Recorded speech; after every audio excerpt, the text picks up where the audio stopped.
Eastern Front, November 1942, minus 19 degrees.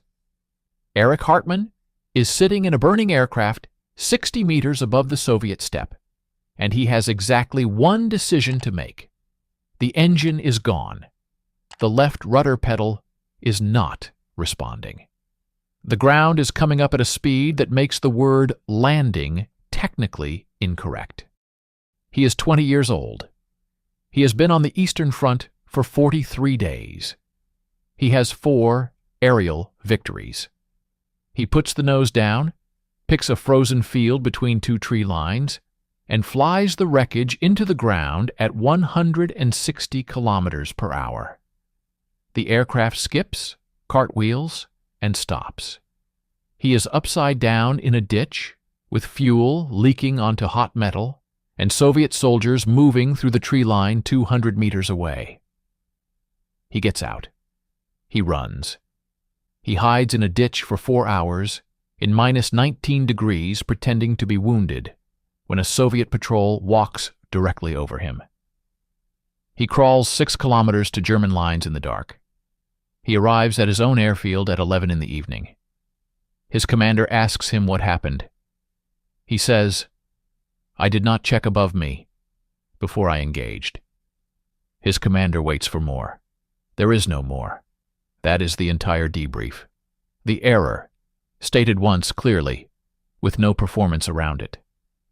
His commander looks at him for a moment and then says, "Tomorrow you fly again." Hartmann says, "I know.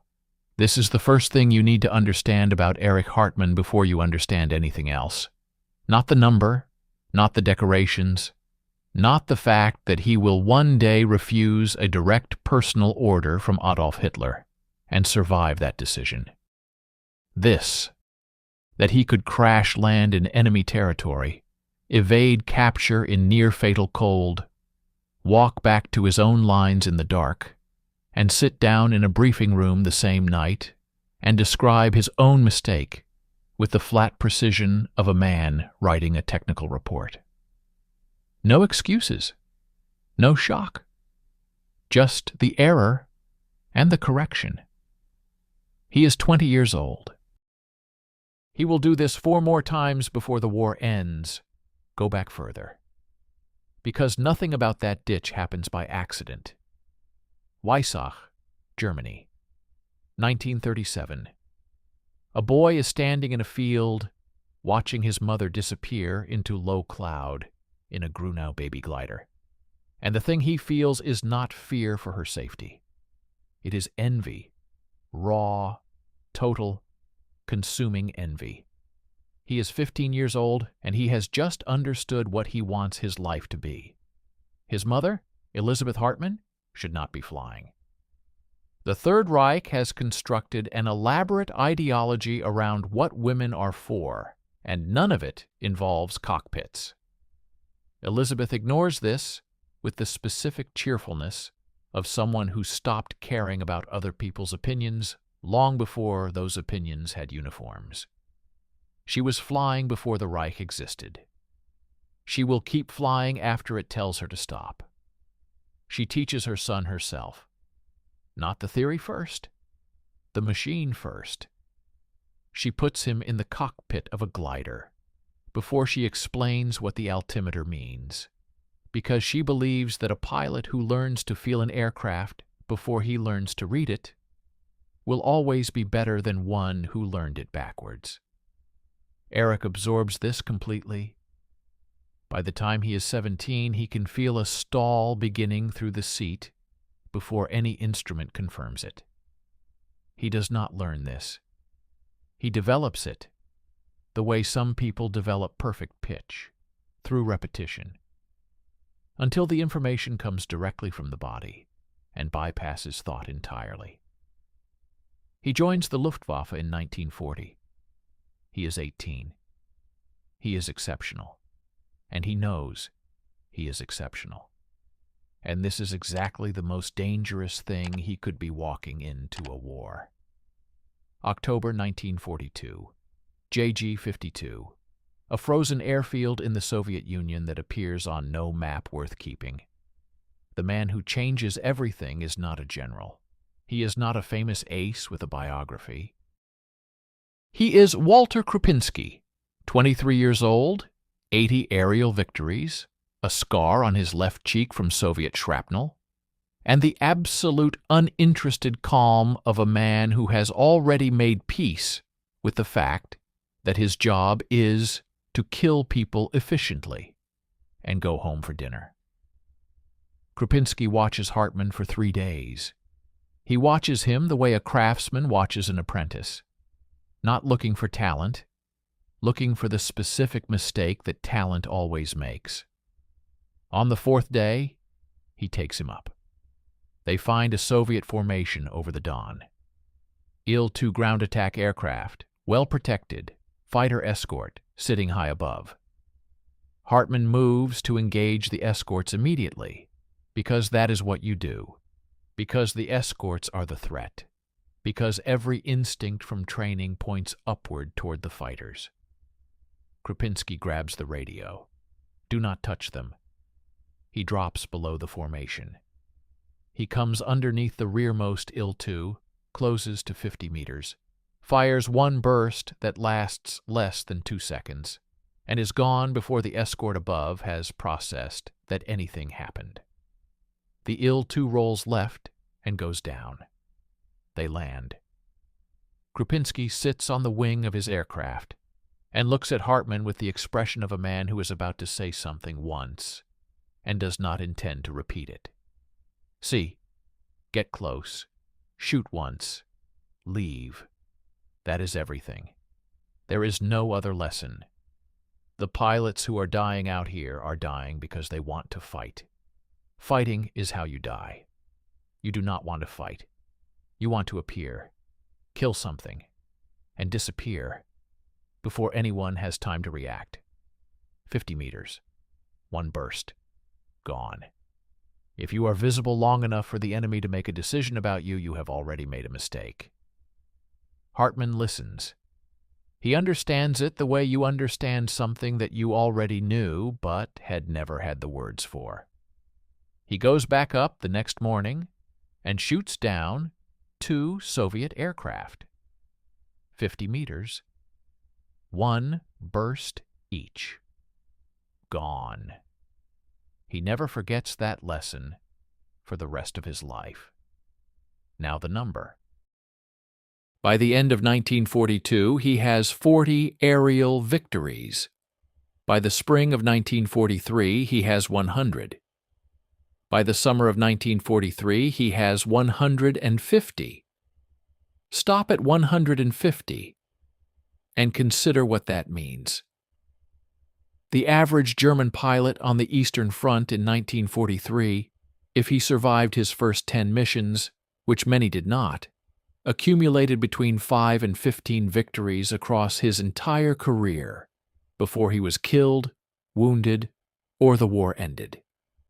The highest-scoring Western Allied ace of the entire war, an Englishman named Marmaduke Patel, finished with 40 victories before he was shot down over Greece.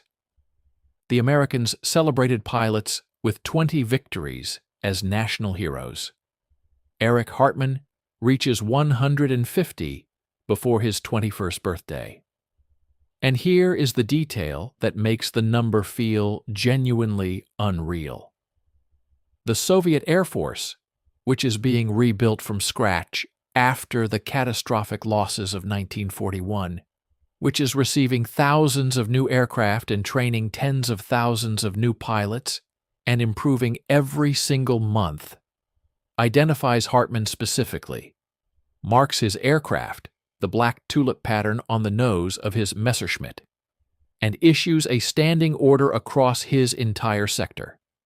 If you see the black tulip, do not engage. Break off, report his position, and leave the area. The most powerful air force in the world, in the middle of the largest land war in human history, decides that the correct response to one 21-year-old German pilot is to avoid him entirely. Krupinski hears about the order and tells Hartmann over a dinner of cold bread and something that was described optimistically as soup. Hartmann puts down his spoon and thinks about it. He says, "So they are afraid of me." Krupinski says, "No. Afraid means you might fight anyway. They have decided you are not a risk they are willing to take. That is worse than fear. That is respect. From people who are very good at killing pilots." Hartmann picks up his spoon again. He thinks about this for a long time. August 24th, 1944. Romania, 3:17 in the afternoon. A Soviet Yak-3 is climbing hard over the Foksani Valley. The pilot is good.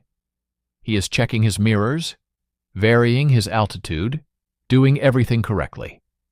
He does not see the Messerschmitt that has been underneath him for 40 seconds, climbing slowly, patiently, in the blind spot that every aircraft has directly below and behind. At 40 meters, Hartmann fires once. The Yak-3 comes apart across the engine cowling and goes down. Hartmann banks away and calls it in.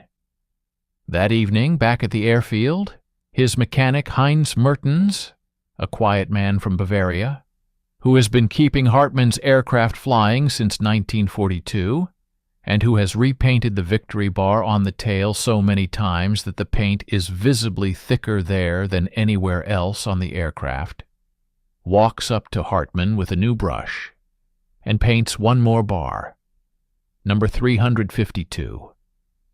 Mertens steps back, looks at the tail, and says nothing because there is nothing adequate to say. Hartmann looks at the bar for a moment. Then he asks Mertens about a fuel pressure issue he noticed on the third mission. That night, a signal arrives from Berlin.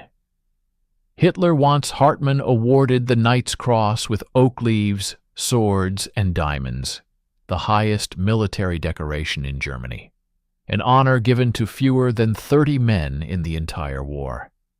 Hitler also wants Hartmann grounded permanently. A pilot, with 352 victories, is too valuable as a symbol to risk in a cockpit. And Hitler wants one more thing. He wants Hartmann to begin flying deliberate ram attacks. When ammunition runs low, fly directly into Soviet aircraft. Destroy them with the aircraft itself. Show the German people that their pilots are willing to die for victory. Hartmann reads the order. He sets it on the table. He reads it again. He stands in the briefing tent for a moment while outside Mertens argues with a fueling crew about something, and the Eastern Front makes the sounds the Eastern Front makes at night, which is to say, sounds that no longer require translation after 2 years. He picks up a pen. He writes back that he will accept the decoration. He will not be grounded while German pilots are dying above the front line.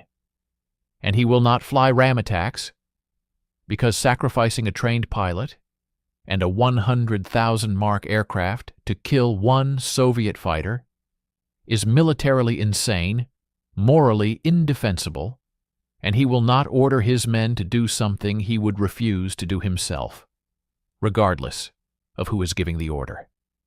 He seals the response. He gives it to the courier. He should understand what refusing Hitler means. Men have been executed for less. Men have been executed for a look that was interpreted as insufficient enthusiasm. The machinery of the Third Reich does not distinguish between battlefield heroism and political loyalty. It has never distinguished between them. Hartmann has spent 2 years inside that machinery, and he knows exactly what the signal he just sent might cost him. He finds Mertens and asks about the fuel line.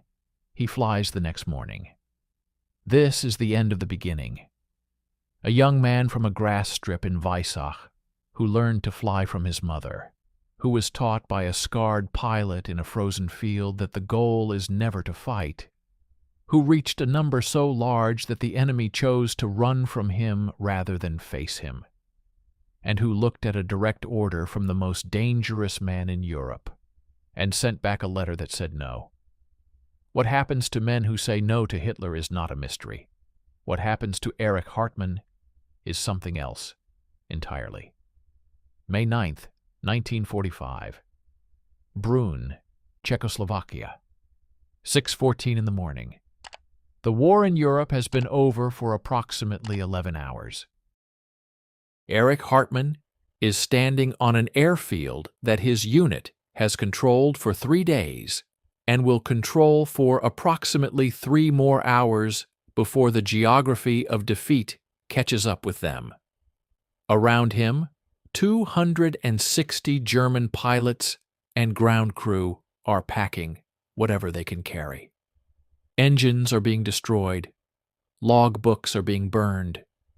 3 years of operational records, mission reports, maintenance logs, the entire paper skeleton of a fighter wing that has been fighting since 1941 are going into a barrel fire in the middle of the apron. Hartmann is not burning his logbook. He is holding it, looking at it. It is a battered thing, water-stained on the back cover. From a crash landing in a Ukrainian field in the rain, the spine repaired twice with adhesive tape by Mertens. The pages dense with his own precise handwriting. Every mission, every aircraft, every engagement. 352 entries that each end the same way. One burst. Aircraft destroyed. Return to base. He puts it in his jacket. He has a decision to make, and he has been making it in his head since 3 in the morning, when it became clear that the Soviet lines are 20 kilometers east and the American lines are 40 kilometers west. His pilots are looking at him. They have been looking at him this way since 1943, waiting for the read on a situation, waiting for the assessment that comes before the decision. He has never given them a wrong read. He looks west. He tells his men to get in their aircraft. They are going to fly to the Americans. What happens next is the part of this story that almost nobody knows, and it is the part that turns a war story into something else entirely. They land at an American airfield in Bavaria. The Americans are professionally correct and completely unprepared for 260 Luftwaffe personnel arriving by air and surrendering in an organized column. There is paperwork. There are photographs. There are American soldiers who want to look at the German aircraft up close, running their hands along the fuselages with the specific fascination of men who have been trying to shoot these things down for 3 years. Hartmann is processed, documented, and placed in a holding area. He is treated well. The Americans are curious about him in the way that professionals are curious about a counterpart they have heard about but never met. Officers come to talk to him. They know the number. Everyone knows the number by now. An American colonel shakes his hand and says, in serviceable German, that he hopes they would have been on the same side in different circumstances. Hartmann says, yes. He means it. He has been in American custody for 6 days when the order comes down, the Yalta Agreement, signed by Roosevelt, Churchill, and Stalin 4 months earlier. A document that divided the post-war world into spheres of influence with the calm administrative confidence of men carving a turkey. One of its provisions requires the Western Allies to return all Soviet nationals and certain categories of German military personnel to Soviet custody. Hartmann is on the list. The American colonel who shakes his hand on day 1 is the same man who tells him on day 6, with an expression that Hartmann will describe 60 years later as the face of a man who knows he is doing something wrong and has decided to do it anyway, that he will be transferred to Soviet custody at 800 the following morning.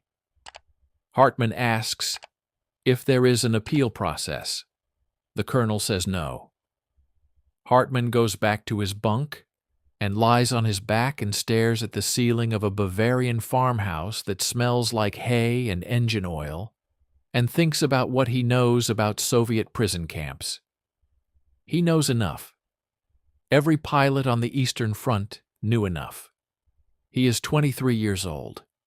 He has survived the most lethal air war in history without serious injury.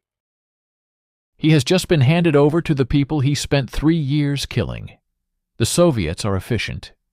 He is moved east by truck, then by train in a boxcar with 43 other German officers. No windows, June heat, water, twice a day. The journey takes 9 days. He does not know where he is going.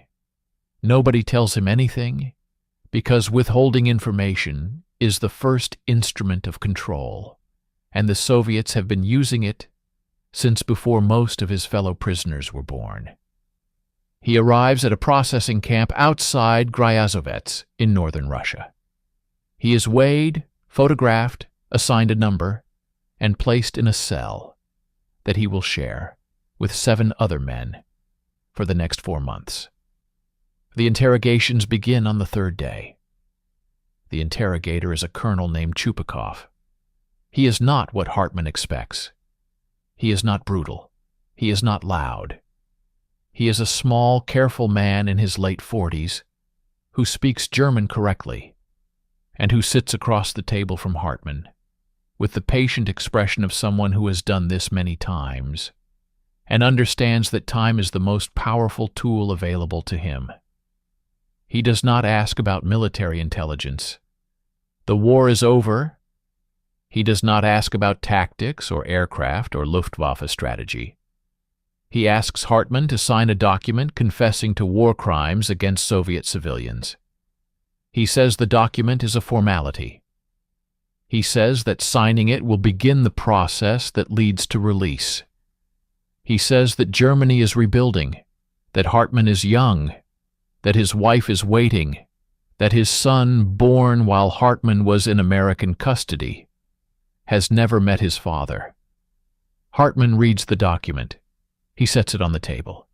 He says, "I did not commit these acts." Chupakov nods slowly, as if this response was expected, as if it is simply the first move in a sequence he has played before, and says, "They will talk again tomorrow." This is the part of the story where most people hearing it at a distance of 80 years think they know what they would do. They are wrong. Understand what Chupakov is offering. Not comfort, not luxury, just an end. A signature on a document that nobody outside this building will ever examine carefully, in exchange for getting on a train going west instead of further east. His wife Ush has been writing letters to anyone who will listen. His son Peter is growing up in a small apartment in West Germany, being raised by a woman who does not know if she is a wife or a widow. Every day, Hartmann refuses the document. Is another day, Peter grows up without a father. Chupakov is not stupid. He knows where to apply pressure. The military interrogation produces nothing because Hartmann has nothing militarily useful to give. So Chupakov goes personal. He arranges for Hartmann to receive a letter from Ush. Then he arranges for the letters to stop. Then he tells Hartmann that his wife has been informed he is cooperating and will be home within months. He says this knowing it will reach Ush eventually, knowing she will begin preparing, knowing the moment she finds out it was a lie will cost Hartmann something that no physical punishment can reach. This is done to him systematically over a period of months. Hartmann refuses the document 11 times across 14 months. He refuses it so consistently and with such uninterested finality that Chupakov eventually stops bringing it to the meetings and simply talks to him. Two men in a small room discussing the war with the specific strange intimacy of people who have only each other to talk to. Chupakov tells him once, off the record, that he finds Hartmann's consistency more interesting than his victories. Anyone can shoot down aircraft, he says. Very few people can be offered the exit and not take it. Hartmann asks why Chupakov keeps offering it then. Chupakov says, because eventually everyone takes the exit. You are just taking longer than average. Hartmann says nothing. He stares at the wall. Chupakov pours 2 cups of tea from a battered pot and pushes one across the table, and they drink in silence. 1949. 4 years in. The physical reality of the camp has done what the interrogations could not. He has lost 31 pounds. He has a recurring lung infection that the camp doctor treats with indifference and aspirin. His teeth are going. His lower back, damaged in an ejection in 1944, has deteriorated without the care it needed, and gives him pain that he has learned to manage by adjusting how he sits, how he sleeps, what positions he allows himself to hold. He leads a prisoner hunger strike in 1948 over the execution of a German officer who refused a work assignment on medical grounds. The strike lasts 17 days. The Soviets respond by placing the strike organizers in isolation and reducing food rations for the general population. Hartmann is in isolation for 30 days. He loses another 9 pounds. The executed officer is not brought back. He considers, lying in isolation with nothing to do but think, whether the strike accomplished anything. He concludes that it did not accomplish its stated goal and did accomplish something else, that it demonstrated to every German prisoner in that camp that the man who led it was still the same man who walked in. That 4 years of controlled cold and controlled hunger and controlled isolation had not produced a different person. This matters more than he can explain to anyone who has not been inside a Soviet camp, because the primary weapon of the camp is not the cold or the hunger. It is the gradual replacement of who you were with something more manageable. Hartmann refuses to be replaced. He thinks about Ush constantly and without apology. They met before the war, 2 young people from southern Germany with more confidence than circumstances warranted, and they had a specific understanding between them that Hartmann has held on to through every crash landing and every interrogation and every night in isolation, as though it is a physical object he can grip. She is waiting. He knows she is waiting because he knows her the way you know someone you chose completely. Not with hope, with certainty. He is right. She waits 10 years. She writes letters to the West German government, to the Red Cross, to anyone whose address she can find. She receives responses that are professionally sympathetic and practically useless. West Germany is negotiating with Moscow on many fronts. Individual prisoners are not the priority. Individual prisoners are, in the language of diplomacy, a separate track. Ush does not accept separate tracks. She keeps writing. Hartmann does not know most of this. He receives no letters after 1946. He constructs her in his imagination instead, rebuilds her from memory every evening in his bunk, a discipline he treats with the same methodical precision he applied to analyzing his mistakes after a combat mission. He does not allow the image to degrade. He maintains it. He does not let the camp take that from him. 1952. 7 years in, a new interrogator arrives, younger than Chupakov, less patient. He does not offer tea. He brings the document again and adds something new to the offer. "Sign," he says, "and fly for us." The Soviet Air Force wants to know how Hartmann did what he did. They will give him aircraft. Real aircraft. Jet aircraft. He can fly again. Hartmann looks at the document. He looks at the young interrogator. He looks at his own hands, which are rough and scarred and slightly tremulous in cold weather, from a nerve issue in his right wrist that developed in the 3rd year.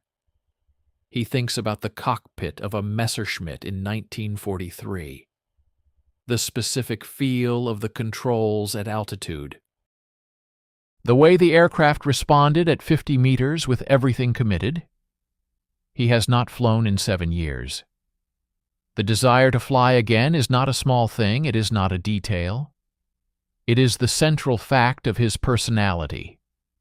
And the Soviets have done their research and they know it. He pushes the document back across the table.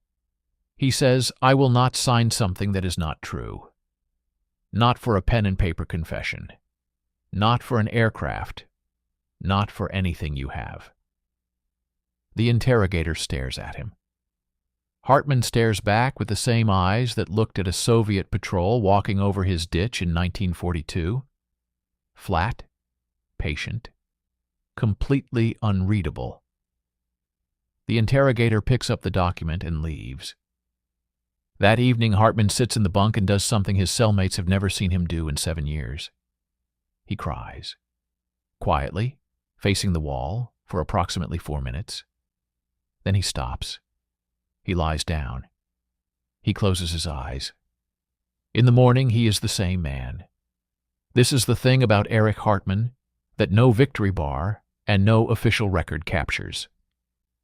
The 352 is what he did to the enemy. What the Soviets could not do to him across 10 years, and 11 document signings, and 17 hunger strike days, and 30 days in isolation, is the other number. The number that does not appear in any logbook. The number of times he was offered the exit and chose the wall instead. October 15th, 1955. A train platform in Frankfurt. A man steps off a train from the east carrying a small bag that contains everything he owns. A change of clothes. A battered logbook with adhesive tape on the spine. A photograph of a woman and a child he has never met, creased down the middle from 10 years of being folded in a jacket pocket. He is 33 years old. He weighs 58 kilograms. He left at 69. He looks at the platform. The platform looks like Germany. Clean, organized, efficiently signed, the specific aesthetic of a country that has decided recovery is a project with deadlines. People move around him with the purposeful speed of people who have somewhere to be, who have schedules, who have not spent the last decade learning to exist in a space where the primary activity is waiting. He does not move for a moment. Then a woman pushes through the crowd with a 12-year-old boy beside her who has his father's eyes and has never once seen his father's face outside a photograph. She stops 2 meters away. They look at each other across 2 meters and 10 years, and a distance that has no unit of measurement. Ush does not say anything. She closes the 2 meters. Hartmann holds on to her for a long time on that platform while the Frankfurt commuters move politely around them. And his son Peter stands slightly to the side, not knowing what to do with his hands, which is the most human detail in this entire story. This is the moment Hartmann spent 10 years building toward. The moment the camp could not take from him, because he refused to let it. It lasts approximately 4 minutes before West Germany begins to explain what it needs from him. The offer comes within 3 weeks. The new West German Air Force, the Bundeswehr, is being built from scratch. West Germany has been allowed by the Americans to rearm as a NATO partner against the Soviet threat. They need pilots. They need commanders. They need men who know how to build a fighter wing from nothing, who understand maintenance culture and operational doctrine, and the specific institutional knowledge that turns a group of young men with aircraft into something that functions under pressure. They need, in other words, exactly Erich Hartmann. He takes the offer. Of course he takes it. He is a pilot. It is the only identity that has survived everything intact. The camp took his weight and his teeth and 11 years of his son's childhood and the normal progression of a life in peacetime. It did not take the part of him that exists in a cockpit. He reports for duty in 1956 as a wing commander. He is given an office, a staff, and a fleet of brand-new American F-86 Sabre jet fighters. He walks out onto the apron on his first morning and looks at the aircraft and feels something he has not felt in 11 years. He feels exactly right. But here is what nobody tells him at the welcome briefing. West Germany in 1956 is not interested in Erich Hartmann. West Germany is interested in what Erich Hartmann represents, which is a clean, heroic, non-political war record that can be used to give the new military a foundation that does not require examining the foundation too carefully. The 352 is useful. The 10 years in a Soviet camp is useful. The refusal to sign, the hunger strike, the consistency under pressure, all of it makes a story that the Bundeswehr can point to and say, this is who we are, this is our tradition, this is the kind of man we build. What is not useful is the actual Erich Hartmann, the one who sits in briefings and says what he thinks, the one who has spent 11 years with nothing to do but think and has arrived at opinions that are not compatible with institutional comfort. The one who looks at the F-86 with genuine respect and then starts asking questions about the aircraft that is coming to replace it. The aircraft coming to replace it is the F-104 Starfighter. And this is where the story stops being about the past and becomes about something that will kill 116 German pilots. Hartmann flies the F-104 for the first time in 1959. He lands, climbs down from the cockpit, and stands on the apron for a moment with the expression his mechanics learned to read in 1942. Not anger, not alarm. The specific focused stillness of a man who has just felt something wrong and is cataloging exactly what it is. The F-104 is an American aircraft designed for one purpose: high altitude, high-speed interception. It is fast in a straight line in a way that makes every other aircraft of its era feel apologetic. Lockheed built it to go fast, and they succeeded completely, and they were so focused on the going fast part that certain other considerations received less attention than they deserved. It has the smallest wings of any combat aircraft in production. The wing loading is extraordinary. At low speed, in the landing configuration, on a wet runway, with a German pilot who trained on different aircraft executing a go-around in low visibility, the F-104 does not forgive. It does not offer second chances. It goes where physics tells it to go, and physics in that configuration is not interested in keeping pilots alive. Hartmann writes a report. He submits it through official channels. The report says, in the precise technical language of a man with more flight experience than anyone else in the room, that the F-104, in its current configuration and with the current training standards, is going to kill German pilots at an unacceptable rate, and that before this aircraft enters full service, The Bundeswehr needs to address specific issues in the training program, the maintenance standards, and the operational parameters within which the aircraft is flown. The report goes up the chain of command and disappears. Hartmann writes another one. This one is less technical and more direct. He has a gift, developed across years of debriefing after combat missions, for describing exactly what will happen in language that cannot be misread. The report says that young German pilots are going to die in this aircraft, not because the aircraft cannot be flown, but because they are being asked to fly it in conditions it was not designed for, without the training required to manage its specific failure modes. It says this is preventable. It says preventing it requires decisions that should be made now. This report also disappears. He starts saying it out loud. In briefings, in conversations with other commanders, in meetings where the correct behavior is to receive information and respond with questions that do not embarrass anyone. Hartmann does not ask questions that avoid embarrassment. He asks the questions that need answering and states the answers when the questions go unanswered. His superiors begin describing him as difficult. This is a word with a specific meaning in institutional language. Difficult does not mean wrong.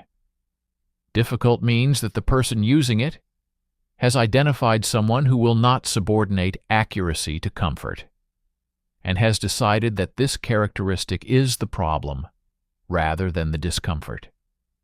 Hartmann understands what is happening. He has seen it before, not in the military, in the camp. The mechanism is different, but the structure is identical. Information that contradicts the preferred version of reality is not examined. It is managed.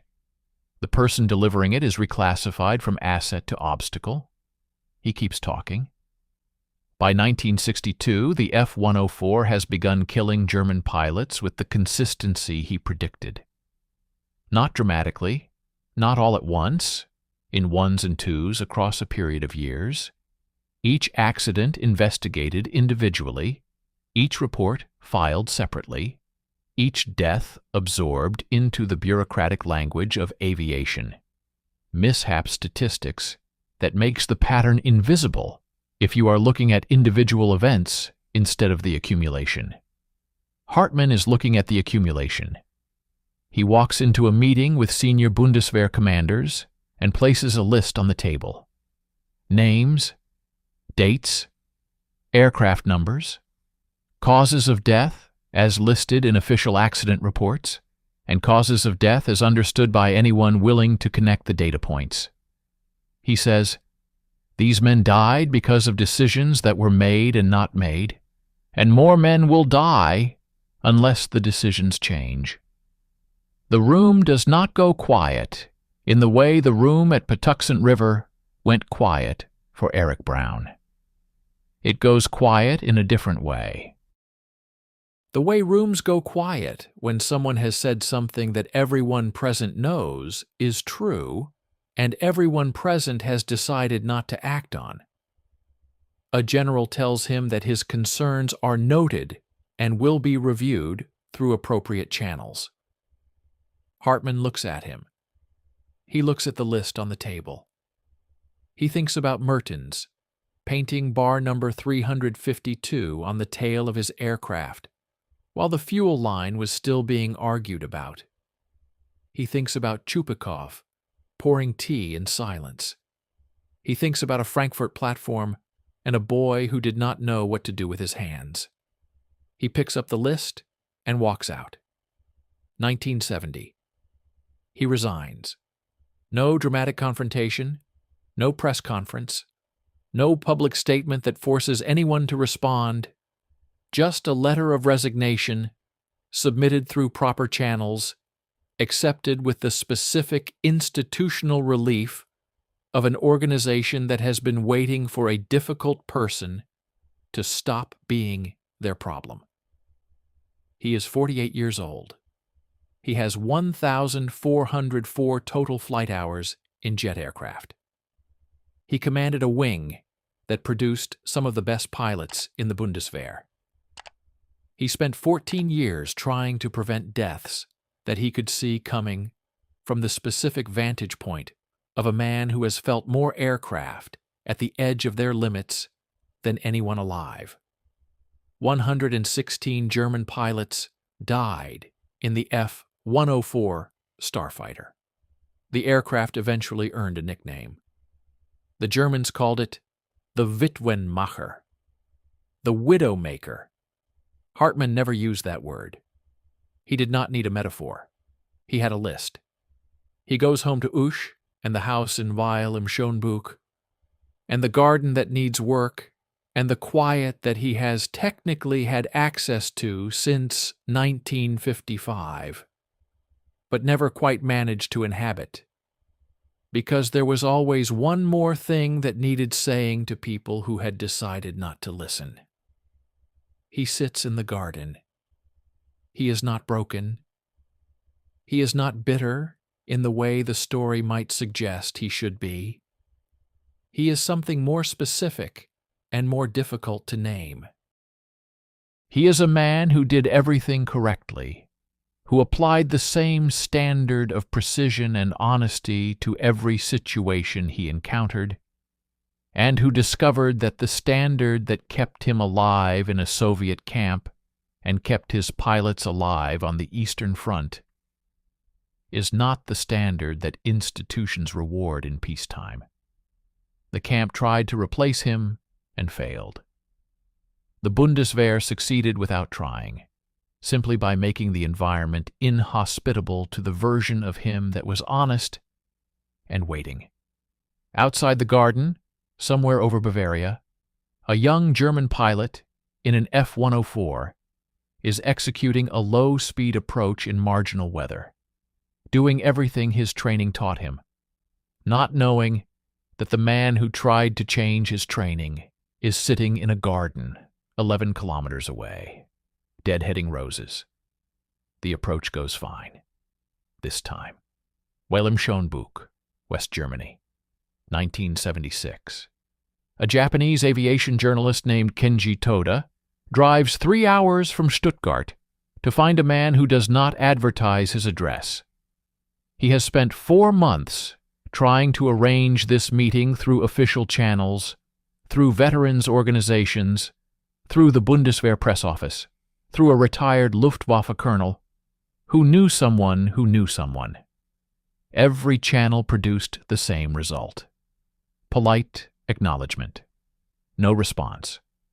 He finds the address through a mechanic in Böblingen who serviced Hartmann's car and who, when Toda explains why he is looking, writes the address on a paper napkin without hesitation. He knocks on the door of a modest house with a well-kept garden. A man in his mid-50s answers. He is lean, correct in posture, with eyes that assess the situation at the door in approximately 1 second, and arrive at a conclusion that is neither warm nor hostile. Toda introduces himself. He says he has come from Tokyo. He says that in Japan, Hartmann's record is studied by every military aviation student as the definitive example of aerial tactics. He says that Japanese pilots consider him not a German figure, but a universal one. Hartmann looks at him for a moment. He says, "You had better come in then." He makes tea. Not the bad tea of Soviet interrogation rooms. Real tea, made correctly in a kitchen that smells like a normal house where a normal person lives a normal life that bears no visible relationship to the most extraordinary combat record in the history of human flight. They sit at a kitchen table. Toda opens his notebook. He asks the question everyone asks. How? How does a human being shoot down 352 aircraft? What is the secret? What is the thing that cannot be taught? The instinct, the gift, the specific quality that separates this number from every other number in aviation history? Hartmann wraps both hands around his teacup. He looks at the table for a moment. He says, "There is no secret. See them first. Get close enough that you cannot miss. Fire once. Leave before they can react. That is everything." A student pilot can learn that in one afternoon. Toda writes this down. He has heard versions of it before in everything written about Hartmann. He asks, if it is that simple, why did no one else reach this number? Hartmann is quiet for a moment. He says, because simple and easy are not the same thing. Everyone knows what they should do. Almost no one does only that and nothing else, every single time, without exception. Without the moment of wanting more, without the ego that says stay and fight instead of leave and survive. The discipline is not the tactic. The discipline is doing the tactic, when every instinct says, do something more interesting. He pauses. He drinks his tea. He says, also I was lucky, more than I deserved to be. Toda visits 4 more times across 2 years. He is not the only one. American pilots come. Israeli pilots come. A British aviation historian spends a week in the garden asking questions and taking notes. A delegation from the newly formed Iranian Air Force arrives in 1977 and sits in the living room for an afternoon while Hartmann explains engagement geometry on a notepad with the focused patience of a man who genuinely wants the information transmitted correctly. He turns no one away. He charges no one. He asks only that they understand what he is saying before they leave, and he will ask questions at the end to verify this. Practical questions, specific questions. The kind a pilot asks another pilot, rather than the kind a journalist asks a subject. Ush brings tea. She has been bringing tea to whoever shows up at this house for 20 years. With the unflappable hospitality of a woman who decided long ago that her husband's visitors are simply a feature of the life she chose, and she chose it completely. Hartmann watches her move through the kitchen, and the expression on his face during these moments is the one detail that every visitor, in every account, describes the same way. Complete, unguarded. The face of a man who has everything he needs in the room he is sitting in. This is the private victory that no logbook records. 10 years waiting. 10 years of Ush writing letters that disappeared into diplomatic silence. 10 years of Hartmann rebuilding her from a photograph in a jacket pocket. And then 20 years of ordinary Tuesday evenings in a house in Baden-Württemberg where the most dangerous pilot in history asks his wife if she wants him to bring in the garden chairs before it rains. He always brings in the garden chairs. 1983, a young German journalist named Thomas Hassel comes to the house for an interview about the Bundeswehr years. He is 26 years old and thorough, in the way young journalists are thorough when they are trying to prove something. He has done his research. He has read the accident reports. He has the F-104 numbers. He sits across from Hartmann and asks the question that Toda did not ask. Not how did you win? How do you live with the ones you could not save? The room is quiet. Hartmann sets down his cup with the specific care of a man buying himself exactly 3 seconds. He says, "You are asking about the Starfighter pilots?" Hassel says yes. Hartmann looks at the window. Outside the garden is doing what Baden-Württemberg gardens do in late autumn, going brown and honest in the way things go when the performance of summer is finished. He says, "I wrote the first report in 1959. I submitted 11 reports across 8 years. I said the same thing 11 times in 11 different ways to 11 different rooms of men who had decided before I walked in that the cost of changing course was higher than the cost of continuing. They were wrong about the arithmetic. 116 times they were wrong about the arithmetic. He stops. He is not performing grief. He is not constructing the appropriate facial expression for a camera. He is a man in his early 60s sitting in his kitchen with the specific weight of a calculation he has run 10,000 times and never found a different answer to. He says, "I do not know if I could have stopped it. I know I could not have done more than I did." Those two things are not the same, and I have spent 20 years learning to live in the space between them. Hassel writes for a long time without speaking. Then he asks, "Do you regret anything?" Hartmann considers this with the same methodical honesty he applied to crash landing debriefs in 1942. He says, "I regret that I was better at fighting a war than at fighting a bureaucracy. In the war, when I identified a problem, I corrected it before the next mission. In the Bundeswehr, by the time the problem was acknowledged, the next mission had already killed someone. I did not know how to operate in that gap. I should have learned. I did not." He picks up his cup. He looks at it. He says, "That is the thing I would do differently. Not the war, the peace."